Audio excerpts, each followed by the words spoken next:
এবং সাধারণত পশ্চিমবঙ্গ তথা বাংলাদেশের কৃষকরা গতানুগতিকভাবে কৃষিকাজ করে থাকে। যখন ধান চাষ করে সবাই ধান চাষ করে, আর যখন কবি চাষ করে সবাই কবি চাষ করে, এবং টমেটো তো টমেটো। এর জন্য মার্কেটে কোনো একটা সিজন ভিত্তিক ফসলের দাম থাকে না, তবে আমরা সচরাচর বাজারে গিয়ে দেখেছি মশলা ফসলের দাম সব সময় থাকে। তো আজকে আমি মশলা ফসল জিরা চাষের A to Z আলোচনা করবো। আপনারা যদি জিরা চাষে আগ্রহী হন তবে অনেক লাভবান হতে পারবেন।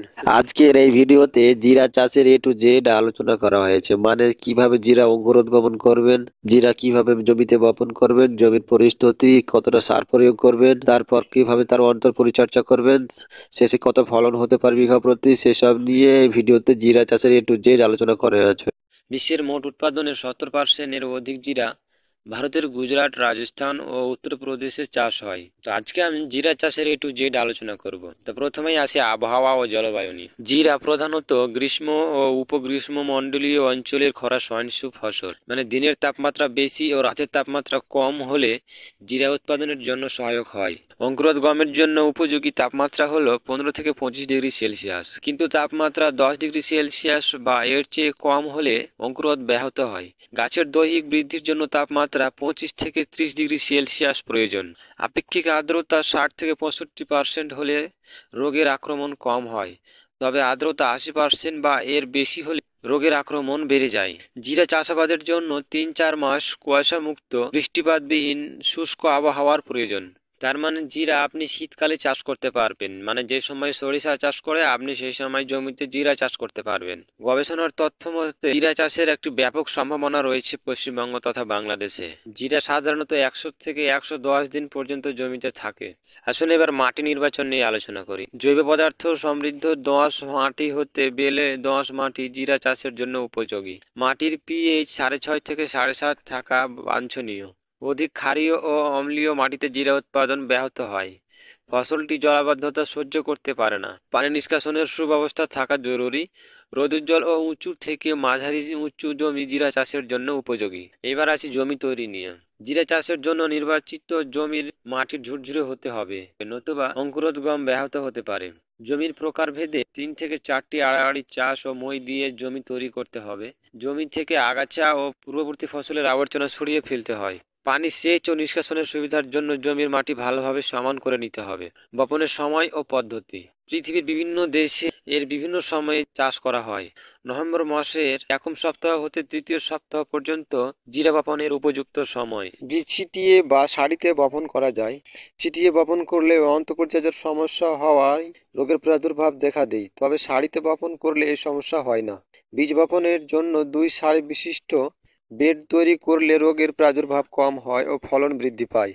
সারি থেকে সারির দূরত্ব 25 থেকে 30 সেমি ও গাছ থেকে গাছের দূরত্ব 8 থেকে 10 সেমি থাকতে হবে।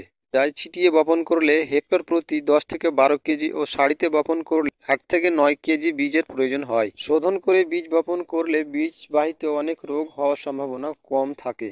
বীজ বপনের পূর্বে প্রতি কেজি বীজের সাথে 3 গ্রাম প্রোভ্যাক্স 200 মিশিয়ে 10 থেকে 12 মিনিট ছায়ায় রেখে দিতে হবে।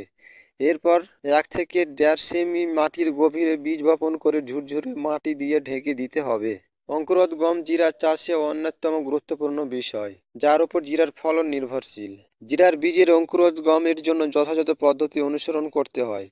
চাষের জন্য নির্বাচিত জিরা বীজ প্রথমে রোদ্রে 2-4 ঘন্টা শুকিয়ে নিতে হবে, অতঃপর ছায়ায় রেখে ঠান্ডা করতে হবে। ঠান্ডাকৃত বীজকে 8 থেকে 16 ঘন্টা পানিতে ভিজিয়ে রাখতে হবে। তারপর পানি থেকে উঠিয়ে ভিজানো বীজ 48 ঘন্টা আর্দ্র চটের বস্তায় বায়ুরোধী অবস্থায় রাখতে হবে। পরে বীজ বপনের পূর্বে বাঁশের কাঠি দ্বারা 1 থেকে 1.5 সেমি গভীর নালা করে উক্ত বীজ বপন করতে হবে। বীজ বপনের পর সামান্য ঝুরঝুরে মাটি দিয়ে বীজ ঢেকে দিতে হবে। বীজ বপনের 1 দিন পর হতে জমিতে হালকা সেচ দিতে হবে, যাতে সমস্ত জমিতে পর্যাপ্ত আর্দ্রতা থাকে। এই পদ্ধতি ব্যবহার করলে 3-4 দিনের মধ্যে বীজের অঙ্কুরোদ শুরু হয়। বীজ গজানোর পর কাটুই পোকার প্রাদুর্ভাব দেখা দিলে সন্ধ্যার পূর্বে প্রতি লিটার পানির সাথে 1 মিলি ক্যারেট বা ডাস্টবান মিশিয়ে গাছের গোড়ায় মাটিতে ভালোভাবে স্প্রে করতে হবে। জিরা চাষের জন্য ঠিক কত পরিমাণ জমিতে কত পরিমাণ সারের প্রয়োজন এবং কি কি সারের প্রয়োজন সেটা এখানে দেওয়া আছে, আপনারা ভিডিওটি পুশ করে দেখে নিতে পারেন। সেচ চাষের সময় সমস্ত জৈব সার টিএসপি, এমওপি, বরিক অ্যাসিড ও জিঙ্ক সালফেট প্রয়োগ করতে হবে। বপনের 30 থেকে 60 দিন পর 2 কিস্তিতে ইউরিয়া সার প্রয়োগ করতে হবে। সার প্রয়োগের সময় জমিতে প্রয়োজনীয় আর্দ্রতা থাকা আবশ্যক। অন্যান্য প্রচলিত মশলা ফসলের তুলনায় জিরার সেচ ব্যবস্থাপনা সম্পূর্ণরূপে আলাদা। অন্য সকল ফসলে যে পরিমাণে এবং পদ্ধতিতে সেচ দেওয়া হয় তা জিরার ক্ষেত্রে প্রযোজ্য নয়, কারণ জিরা খুব অল্প পরিমাণে পানি সংগ্রহ করে, অর্থাৎ ফসল ফলনের জন্য খুব অল্প পরিমাণে পানির প্রয়োজন হয়। জমিতে সেচ দেওয়ার দরকার হলে নালায় হালকাভাবে সেচ দিতে হবে। ফসলের বৃদ্ধি ও কাঙ্ক্ষিত ফলনের জন্য সম্পূর্ণ জীবনকালে 3-4টি হালকা সেচের প্রয়োজন, তবে কখনোই সেচ দেওয়ার পর জমিতে অতিরিক্ত পানি আটকে রাখা যাবে না। বীজে দ্রুত অঙ্কুরোদ্গম, বৃদ্ধি, ফল ধারণ, আশানুরূপ ফলনের জন্য যথাক্রমে বপনের 1 দিন পর গাছের গোড়ায় 25 থেকে 30, 55 থেকে 60 এবং 75 থেকে 80 দিন পর মাটির আর্দ্রতা বুঝে বেডের নালায় হালকা সেচ দিতে হবে। তবে ফুল আসা শুরুর পর জমিতে সেচের ব্যাপারে আরও সাবধান হতে হবে, কারণ এ সময় জমিতে আর্দ্রতা বেশি হলে গোড়া পচা বা ঢলে পড়া ব্লাইট রোগের আক্রমণের প্রাদুর্ভাব দেখা যায়। এমনকি এই রোগের কারণে সম্পূর্ণ ফসল নষ্ট হওয়ার সম্ভাবনাও থাকে। জিরা চাষের জন্য আগাছার আক্রমণ একটি বড় সমস্যা। সময় মতো আগাছা দমন করতে না পারলে ফলন কমে যেতে পারে। বীজ বপনের পর থেকে ফসল তোলা পর্যন্ত জমি আগাছা মুক্ত রাখতে সাধারণত 3-4 বার নিড়ানি দিতে হবে। গাছের বয়স 20 থেকে 25, 50 থেকে 55 এবং 70 থেকে 75 দিন হলে নিড়ানি দিতে হয়। আগাছা দমনের ক্ষেত্রে সাবধান থাকতে হবে, কারণ এই সময় গাছের শিকড়ে আঘাত লাগলে ঢলে পড়া রোগ হওয়ার সম্ভাবনা থাকে। প্রতিবার সেচ প্রয়োগের পর জমির উপরিভাগের আস্তরণ ভেঙে দিতে হবে। এবার আসি চারা পাতলাকরণ নিয়ে আলোচনা করি। জিরার রোগবালাই দমন ও কাঙ্ক্ষিত ফলনের জন্য চারা পাতলাকরণ একটি গুরুত্বপূর্ণ কাজ। গাছের ঘনত্ব বেশি হলে রোগের আক্রমণ বৃদ্ধি পাবে ও কম হলে ফলন কমে যাবে, তাই সঠিক সময়ে সঠিকভাবে ঠিক দূরত্বে বজায় রেখে 2-4 বারে চারা পাতলা করে দিতে হবে। চারা পাতলা করার সময় পাশের চারার শিকড় আঘাতপ্রাপ্ত হলে চারা মারা যেতে পারে, সেই দিকেও ধ্যান রাখতে হবে। চারা পাতলাকরণের সময় আপনি পাশের চারাটিকে কেঁচি দিয়ে কেটে দিতে পারেন, তবে আপনার চারার শিকড়ে কোনো অসুবিধা হবে না। ফসলে ফুল আসার সময় জমিতে মাঝে মাঝে জিরা সাদৃশ্য জেরি নামক এক প্রকার আগাছা দেখতে পাওয়া যায়, যা তুলে ফেলে দিতে হবে। এছাড়া অন্য ফসল মিশ্রিত থাকলে সেগুলো তুলে ফেলে দিতে হবে। বেড পদ্ধতিতে জিরা চাষ করা হলে গাছের বয়স 30 থেকে 35 দিন, অর্থাৎ ফুল আসার সময় গাছের গোড়ায় অল্প পরিমাণে মাটি তুলে দেওয়া যেতে পারে। এক্ষেত্রে মনে রাখতে হবে যে গাছের গোড়ার প্রয়োজনের অতিরিক্ত মাটি তুলে দিলে গাছের মূল পচে যেতে পারে। চারা পর্যায়ে 25 থেকে 30 দিন হতে 65 দিন বয়স পর্যন্ত জিরা ঢলে পড়া নামক অর্থাৎ উইল্ট নামক রোগে আক্রান্ত হতে পারে। সেক্ষেত্রে আপনাকে সাবধান থাকতে হবে। গাছের বৃদ্ধির সকল পর্যায়ে এই রোগ দেখা যেতে পারে, কিন্তু চারা অবস্থায় এই রোগ প্রকোপ বেশি। প্রাথমিকভাবে চারার উচ্চতা 2.5 থেকে 5 সেমি ও বয়স 25 থেকে 30 দিন হলে রোগের আক্রমণ শুরু হয়। এই রোগ হলে গাছ ঢলে পড়ে। বয়স্ক গাছে আক্রমণ হলে প্রথমে পুরাতন পাতা হলুদ হয়, পরে কচি পাতার রোগের লক্ষণ প্রকাশ পায়। হঠাৎ করে গাছ ঢলে পড়ে। এ সময় গাছ টান দিলে সহজেই মাটি থেকে উঠে আসে। গাছের মূল শিকড়ে পচন লক্ষ্য করা যায়। অনেক সময় গাছের মূলের মাটির ওপরের অংশ তুলার মতো সাদাটে দেখা যায়। তো এই রোগকে দমনের জন্য প্রথমত আপনাকে সুস্থ ও রোগমুক্ত বীজ ব্যবহার করতে হবে। আর জমিতে বারবার একই ফসল চাষ না করে প্রত্যেকবার আলাদা আলাদা ফসল চাষ করতে হবে। বীজ বপনের পূর্বে প্রতি কেজি বীজের সাথে 3 গ্রাম প্রোভ্যাক্স 200 মিশিয়ে শোধন করতে হবে। বীজ বপনের সময় হেক্টর প্রতি 500 কেজি জৈব সারের সাথে 5 কেজি তেল ভিত্তিক বায়ো কন্ট্রোল এজেন্টস মিশিয়ে জমিতে প্রয়োগ করতে হবে।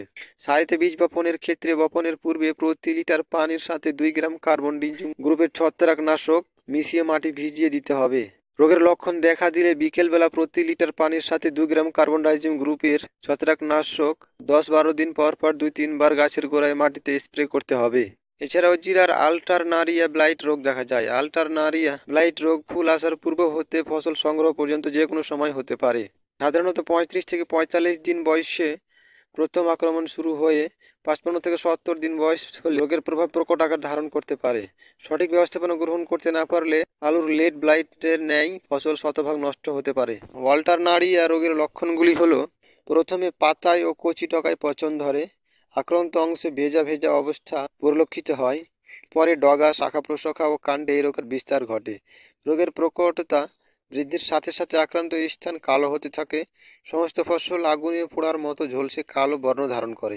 এই রোগ দমনের জন্য সুস্থ ও রোগমুক্ত বীজ ব্যবহার করতে হবে। জমিতে শস্যাবর্তন অনুসরণ করতে হবে। বীজ বপনের পূর্বে প্রতি কেজি বীজের সাথে 3 গ্রাম প্রোফ্যাক্স 200 মিশিয়ে শোধন করতে হবে।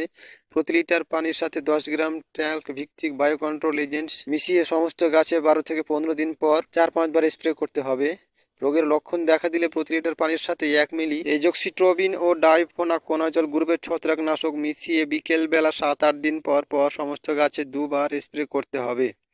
পরবর্তী 55 থেকে 65 দিন বয়সে পুনরায় রোগের লক্ষণ দেখা দিলে প্রতি লিটার পানির সাথে 1 মিলি এজোক্সিট্রোবিন ডাইফোনাকোনাজল গ্রুপের ছত্রাকনাশক মিশিয়ে বিকেলে 7-8 দিন পর পর সমস্ত গাছে 2-3 বার স্প্রে করতে হবে। জিরা চাষের ক্ষেত্রে পোকামাকড়ের আক্রমণ ততটা লক্ষ্য করা যায় না, তবে মাঝে মাঝে এফিড বা জাব পোকার আক্রমণ দেখা যায়। এফিড বা জব পোকার আক্রমণ হলে প্রতি লিটার পানির সাথে 0.5 মিলি গেইন ইমিটাপটিডো ইমপিএল মিশিয়ে 10-12 দিন পর পর বিকেলবেলা 1 থেকে 2 বার স্প্রে করতে হবে।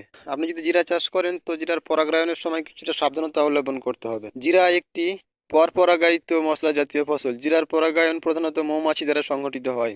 জিরার ফুল 50 দিন বয়স থেকে শুরু করে 85 দিন বয়স পর্যন্ত প্রস্ফুটিত হয়। এই দীর্ঘ সময় ধরে মৌমাছি দ্বারা জিরার পরাগায়ন সংঘটিত হয়। পরাগায়নের এই সময় যদি পোকার আক্রমণ থেকে রক্ষার জন্য কীটনাশক স্প্রে করা হয় তাহলে পরাগায়ন ব্যাহত হবে, এমনকি ফুল হতে বীজ গঠন নাও হতে পারে। পরাগায়নের জন্য সকাল 10টা হতে বিকাল 4টা পর্যন্ত কীটনাশক প্রয়োগ করা থেকে বিরত থাকতে হবে। বীজ বপনের 100 থেকে 110 দিনের মধ্যে ফসল সংগ্রহ করা যায়। ফসলের রং 75 থেকে 80% হলুদ, অর্থাৎ বীজের রং খড়ের মতো। বীজগুলো হালকা ধূসর বাদামি বর্ণের ও বীজ হাতে নিয়ে চাপ দিলে দুটি অংশ আলাদা হলে ফসল সংগ্রহ করতে হবে। মূলসহ গাছ সংগ্রহ বা মাটির খুব নিকট হতে কেটে সংগ্রহ করা যেতে পারে। প্রখর রোদে 2-3 দিন শুকিয়ে আলাদা করে আঁটি বেঁধে কাঠের উপর আঘাত করলে সহজেই বীজ থেকে বিচি সরানো যায়। পরবর্তীতে বীজগুলো পরিষ্কার করে 8 থেকে 9% আর্দ্রতা আসা পর্যন্ত রোদে শুকাতে হবে। এরপর বীজ বায়ুরোধী পাত্রে সংরক্ষণ করা যেতে পারে। সঠিক ব্যবস্থাপনার মাধ্যমে যদি জিরা চাষ করা যায় তাহলে হেক্টর প্রতি 550 থেকে 650 কেজি ফলন পাওয়া যায়, মানে বিঘা প্রতি 1.5 কুইন্টাল থেকে 2 কুইন্টাল পর্যন্ত জিরার ফলন হতে পারে। তো এই ছিল আজকের জিরা প্রতিবেদন, জিরা চাষে A to Z। আপনাদের যদি ভিডিওটি ভালো লেগে থাকে তবে অবশ্যই একটি লাইক করবেন এবং